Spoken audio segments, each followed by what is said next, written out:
Seja muito bem-vindo, meu irmão, minha irmã, mais um programa Palavra Viva, aqui na TV Candidez, no nosso canal no YouTube. Seja muito bem-vindo mais uma vez a esse programa. Iniciemos em nome do Pai, do Filho e do Espírito Santo. Amém. Vinde, Espírito Santo, enchei os corações dos vossos fiéis e acendei neles o fogo do vosso amor. Enviai o vosso Espírito e tudo será criado e renovareis a face da terra. Oremos. Ó Deus, que instruíste os corações dos vossos fiéis com a luz do Espírito Santo, fazei que apreciemos retamente todas as coisas, segundo o mesmo Espírito, e gozemos sempre da sua consolação, por Cristo, Senhor nosso. Amém. A palavra está em Mateus, no capítulo 17, nos versículos 22 até o versículo 27. Quando estava reunido com os discípulos na Galileia, Jesus lhes disse: O Filho do Homem vai ser entregue às mãos dos homens, e eles o matarão, mas no terceiro dia ressuscitará. E os discípulos ficaram extremamente tristes. Quando chegaram a Cafarnaum, os que cobravam o imposto no templo aproximaram-se de Pedro e perguntaram: O vosso mestre não paga o imposto no templo? Pedro respondeu: Paga sim. Ao entrar em casa, Jesus adiantou-se e perguntou: Simão, que te parece? Os reis da terra cobram impostos aos tributos de quem? Do próprio povo ou dos estranhos? Ele respondeu: Dos estranhos. Logo o próprio povo está isento, retrucou Jesus. Mas para não escandalizar essa gente, vai até o lago, lança um anzol e abre a boca do primeiro peixe que pescares. Ali encontrarás uma moeda, valendo 2 vezes o imposto. Paga e entrega a eles, por mim e por ti. Palavra da salvação, glória a vós, Senhor. Gostaria de concentrar a reflexão nesse primeiro momento para a primeira parte do Evangelho de hoje, que é um anúncio da paixão. A palavra te diz que é o segundo anúncio que Jesus faz da paixão. No primeiro momento, Jesus vai dizer que o Filho do Homem iria morrer, mas que no terceiro dia ressuscitaria. É interessante que a interpretação dos discípulos naquele momento foi de tristeza. A palavra diz: e os discípulos ficaram extremamente tristes. Mas o que Jesus disse para que eles ficassem tristes? Jesus disse que o Filho do Homem iria morrer, mas que no terceiro dia ressuscitaria.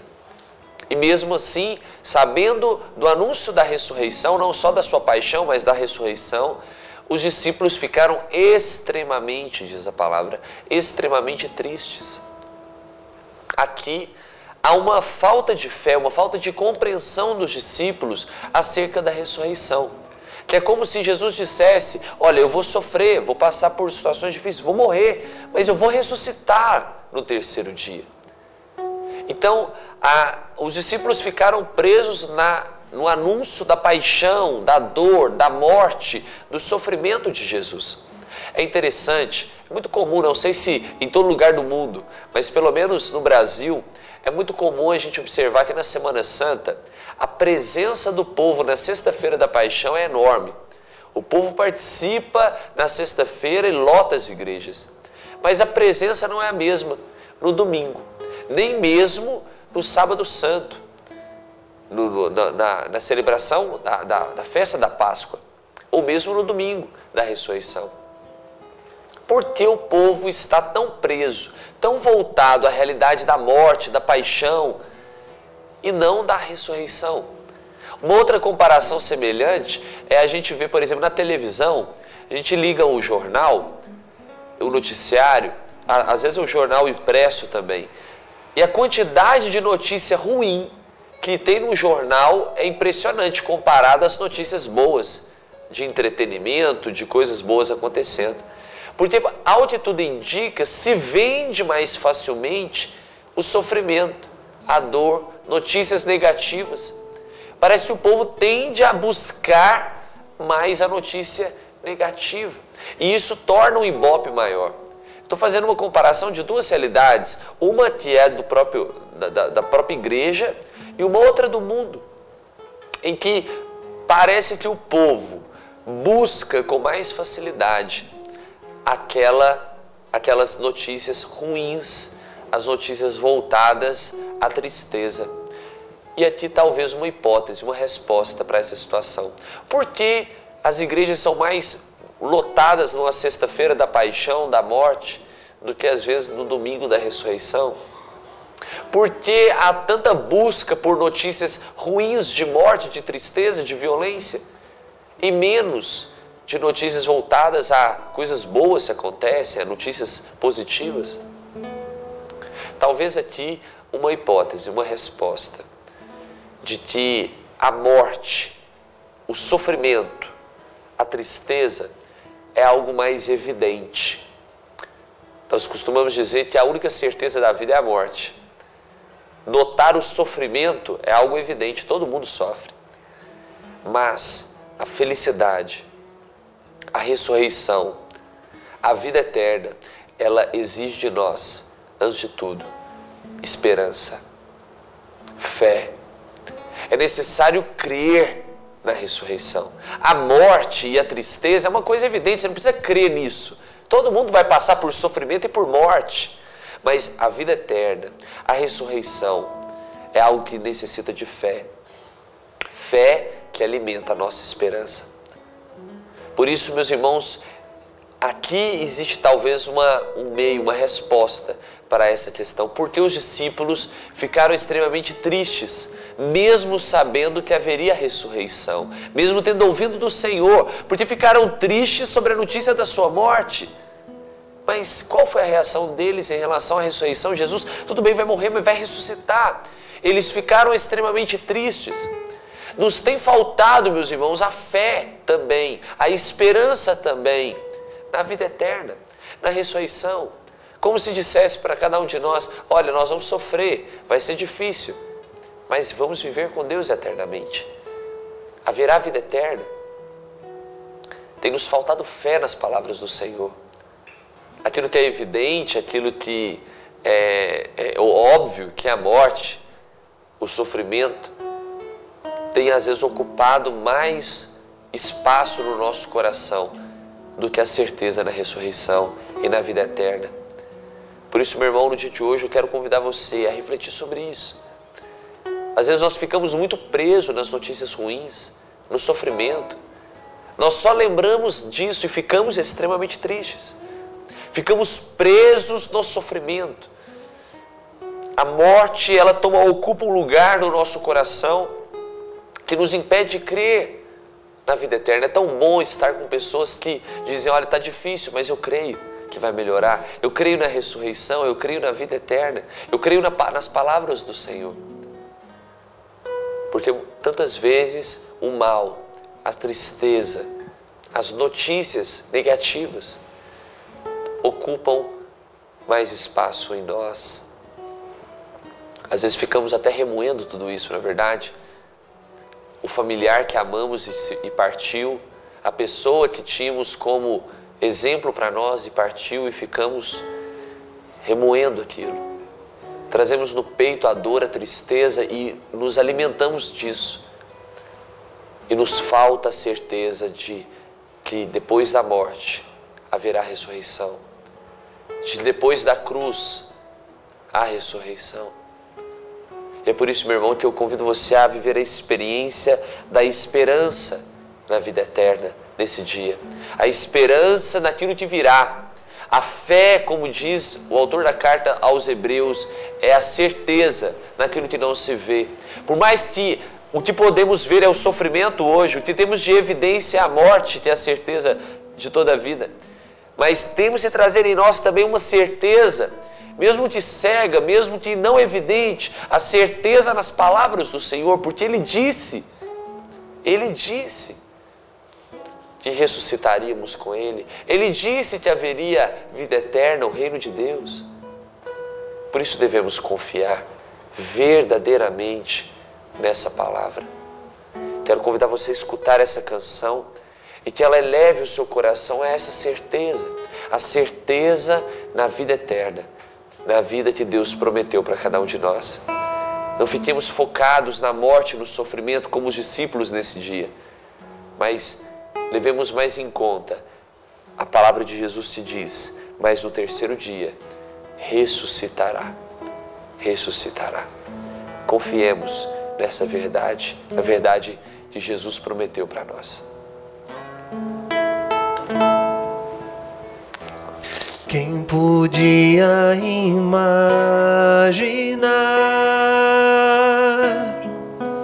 que aquela cruz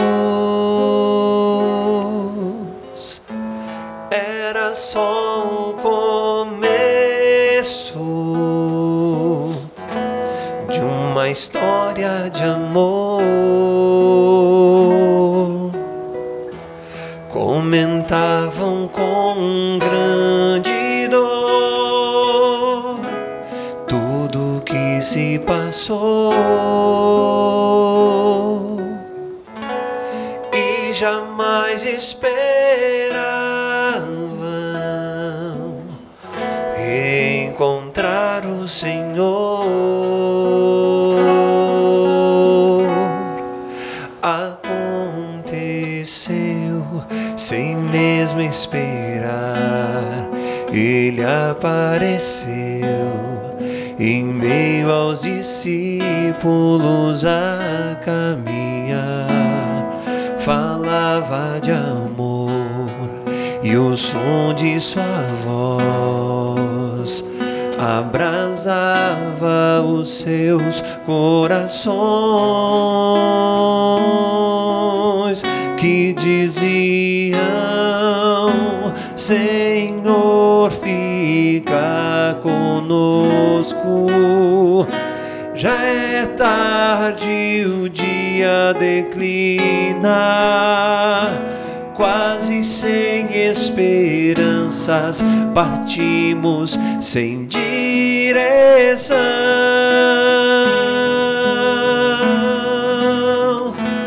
Mas ao redor da mesa se abrirão nossos olhos, te reconhecemos ao partir do pão.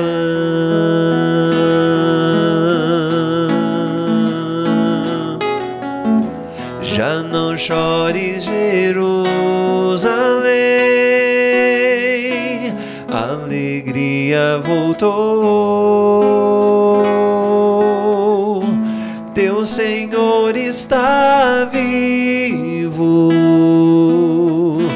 Ele ressuscitou.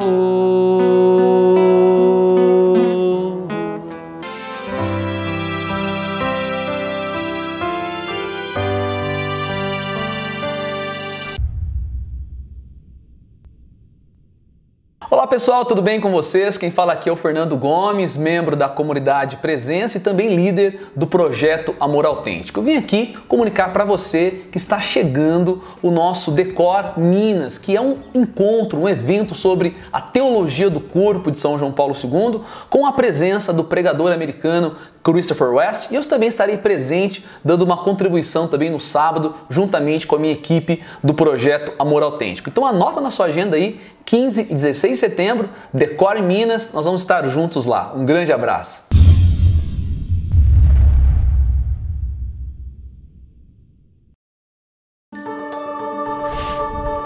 Fé, amor e perseverança, tudo que eu vivi. E a gente via que assim, que só o grupo não supria aquilo que era o trabalho que a gente fazia, que tinha que ter algo mais, né?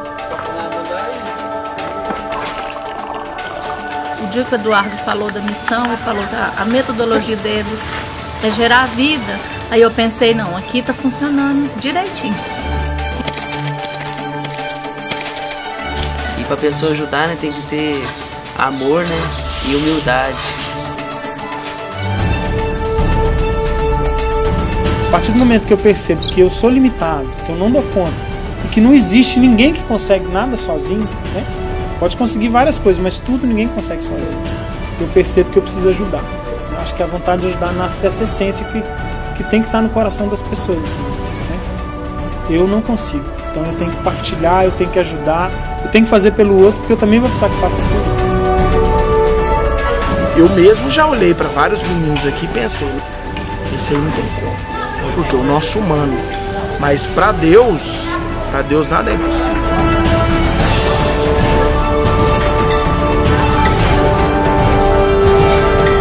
Eles precisam de carinho, amor e alguém que cuide deles, mais nada.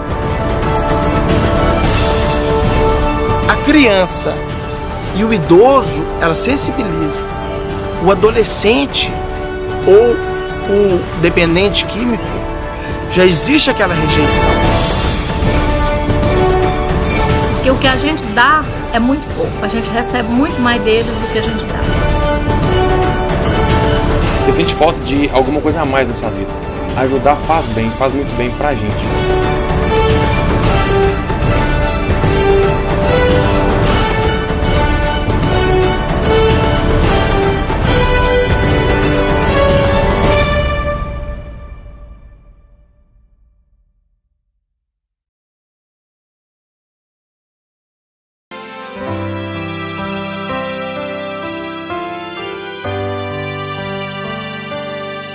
Estamos de volta com mais programa Palavra Viva. No primeiro bloco, nós falávamos sobre, nessa palavra, né, de Mateus capítulo 17, onde Jesus faz o seu anúncio, o segundo anúncio da sua paixão e ressurreição. Nós falávamos do fato dos discípulos terem ficado presos àquilo que Jesus dizia sobre a sua paixão e morte, mas que parece não terem ouvido que Jesus afirmava que iria ressuscitar no terceiro dia. Mas o Evangelho não se resume a isso. O Evangelho também vai trazer a realidade do imposto no templo. O imposto aqui cobrado pelo próprio templo, né? E aqui o Senhor dá um ensino fantástico à igreja, de que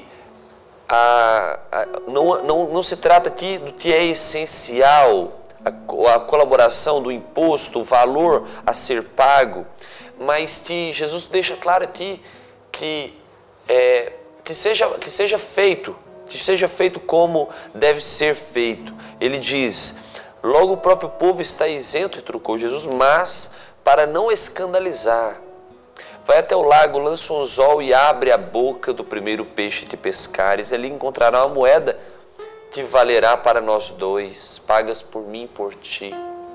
Jesus aqui dá um ensino, e o que me marca nessa palavra é a preocupação de Jesus em não gerar o escândalo, em não gerar aqui o transtorno, mas que a necessidade do povo enxergar o que é o essencial. Do povo enxergar que a igreja é muito mais uma realidade espiritual do que uma realidade material. É óbvio que a igreja, enquanto instituição, o templo, necessita sim, claro que Jesus não está falando aqui do dízimo, mas de um outro imposto cobrado, né? Aquilo que era cobrado naquele tempo. O dízimo são as primícias, é aquilo que é devolvido para Deus, o que recebemos, é uma outra realidade. Mas quantas vezes nós ficamos presos às necessidades materiais? Quantas vezes nós ficamos presos a realidades deste mundo? Jesus diz: olha, faça para que não se escandalize. Mas a nossa pátria não é aqui. A nossa pátria é o céu. E fazendo uma relação desta exortação de Jesus a Pedro, com aquilo que nós refletimos no primeiro bloco, nós não devemos temer, e diz outra palavra do Evangelho, aquele que pode nos tirar a vida nesse mundo, mas aquele que pode matar a vida aqui, mas aquele que pode matar a nossa alma para a vida eterna. Quero convidar você a refletir isso hoje, meu irmão. A nossa pátria é o céu. Nós temos um lugar da qual nós devemos investir, principalmente espiritualmente, mas investir no nosso tempo, dedicar-nos a viver a nossa pátria no céu. Nós precisamos investir nessa vida, todos os nossos recursos. E aqui não se trata financeiramente, o mínimo é isso. Se trata do nosso investimento de tempo, o nosso investimento de oração, o nosso investimento de vida aqui, para vivermos eternamente lá. Uma realidade que nós precisamos compreender é que neste mundo somos como que estrangeiros, que neste mundo somos como que peregrinos, como que estamos aqui de passagem. A nossa pátria, o nosso lugar é o reino do céu. Não que aqui não devemos também nos dedicar a ter um mundo melhor, uma sociedade melhor, é claro. Viver melhor, mesmo porque não podemos ser egoístas. O mundo que hoje vivemos será o mundo daqueles que viverão, dos nossos filhos, netos, enfim. Querer um mundo melhor, isso é nobre. Mas precisamos visar, acima de tudo, que o nosso reino, que o reino de Deus não é aqui. Que existe uma pátria no céu que nos espera. E aí o motivo da esperança na ressurreição. E daí, refletindo aquilo que falávamos no primeiro bloco, o foco na ressurreição dos mortos. E não na morte e no sofrimento aqui. Porque isso aqui é passageiro, a ressurreição é para a eternidade. E eu pergunto para você, e essa precisa ser a pergunta desse dia: como você tem investido na vida eterna? Como você tem investido na ressurreição? Qual tem sido o investimento que você tem feito? Às vezes nós investimos em tantas coisas, não é verdade? Nós investimos na educação dos nossos filhos, isso é nobre. Nós investimos na nossa alimentação, isso é importante. Investimos nos móveis da nossa casa. Às vezes até nos prazeres, às vezes até de forma excessiva. Em certos luxos. Nos preocupamos em investir o nosso tempo, os nossos recursos em coisas passageiras. Ontem eu estava em missão em Itaúna e dizer com um irmão meu, na verdade ele me dizia que nós temos, toda coisa nessa vida é cara, na verdade, assim, viagens e coisas, né, que existem nesse mundo são coisas caras, coisas que exigem dinheiro, recurso, enfim, trabalho para alcançar. Mas existe uma coisa que é de graça, que é a graça de Deus, que é o Espírito Santo. E não há nada que seja mais valioso, não há nada que seja mais importante para nós do que aquilo que Deus tem para nos dar, que é o seu Espírito Santo. E isso é gratuito. É só necessário pedir com fé e Ele vai dar. Por que investimos tanto nas coisas que passam e tão pouco naquilo que é eterno? E tão pouco naquilo que é eterno. Gastamos tanto tempo, tanto esforço, tanto sacrifício em viver bem aqui. Mas do que adianta viver bem aqui sem um dia poder viver para sempre com Deus? Por isso, meu irmão, pedindo a graça da fé e da esperança na ressurreição, na vida que é eterna, convido você a ouvir essa canção mais uma vez e se dar conta, seja ao partir do pão a cada missa, seja ouvindo a palavra do Senhor, seja no encontro com os irmãos, se dar conta de que nós devemos investir os nossos recursos, todos eles, para alcançarmos a vida eterna. Eis aquilo que é mais importante. Foquemos na ressurreição e não na morte, porque a morte passa, a morte é passagem, mas a ressurreição é para toda a vida, toda a eternidade. Por isso, escuta mais uma vez essa canção e que ela possa levar o seu coração a esta verdade. A verdade de que somos estrangeiros aqui e que Deus tem uma vida eterna para cada um de nós. Aconteceu sem mesmo esperar, Ele apareceu em meio aos discípulos a caminhar. Falava de amor e o som de sua voz abrasava os seus corações que diziam: Senhor, fica conosco. conosco. É tarde, o dia declina, quase sem esperanças, partimos sem direção.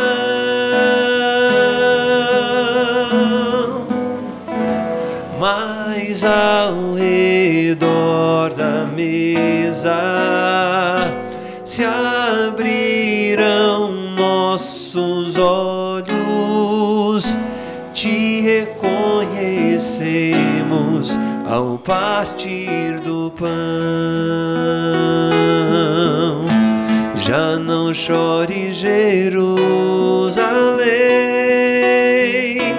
a alegria voltou,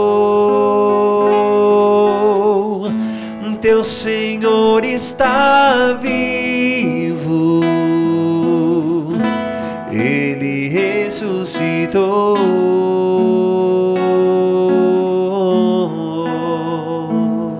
E eles o matarão, mas no terceiro dia ressuscitará. E os discípulos ficaram extremamente tristes. Não fiquemos, meus irmãos, extremamente tristes como os discípulos naquele dia, mas fiquemos extremamente alegres, porque o nosso Deus ressuscitou. E se formos fiéis a Ele, se tivermos fé nisso, Ele também nos ressuscitará no último dia. Amém? Queria, antes de terminar esse programa, convidar mais uma vez, eu tenho insistido nisso, mas você que acompanha sabe, mas talvez é a primeira vez que você está nos acompanhando.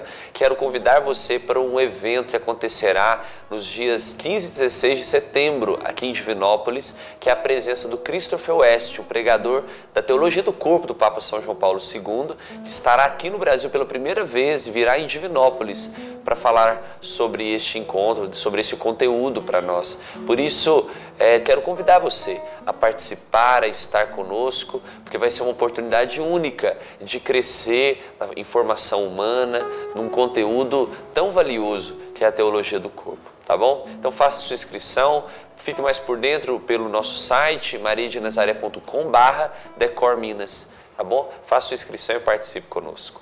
Deus abençoe você, a sua família. Estivemos e permaneceremos sempre unidos. Em nome do Pai, do Filho e do Espírito Santo. Amém. E até a próxima, se Deus quiser.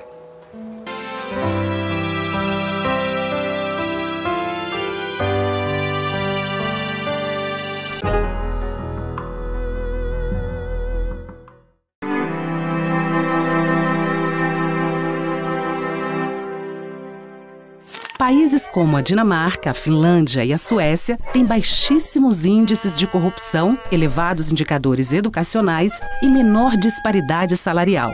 Os índices de corrupção na Dinamarca são os mais baixos do mundo. Na Finlândia, estuda-se pagar uma renda básica para todos. Na Suécia, políticos vivem como os demais cidadãos, ganham os mesmos salários que, em média, são pagos no país, andam de transporte público e não recebem tratamento especial. Esses países são modelos de democracia, pelos elevados níveis de igualdade e de justiça social que alcançaram. No Brasil, tivemos poucos governos democráticos, e mesmo essas experiências foram marcadas, muitas vezes, por rupturas. Podemos alcançar níveis democráticos elevados, tal como se deu em outros países. Por isso, é necessário que os políticos eleitos para nos representarem trabalhem em favor da redução das desigualdades e pelos interesses da população. Por que o povo não é consultado? Porque nunca tivemos um plebiscito ou referendo para decidir temas importantes, como a reforma da Previdência, a reforma trabalhista ou a reforma política. Pode haver diferentes modelos de democracia, porém as melhores experiências democráticas têm como característica o atendimento prioritário dos interesses coletivos e não os interesses de pequenos grupos. No Brasil, os interesses de pequenos grupos sempre prevaleceram sobre os interesses da maioria da população, mas nós podemos mudar essa história.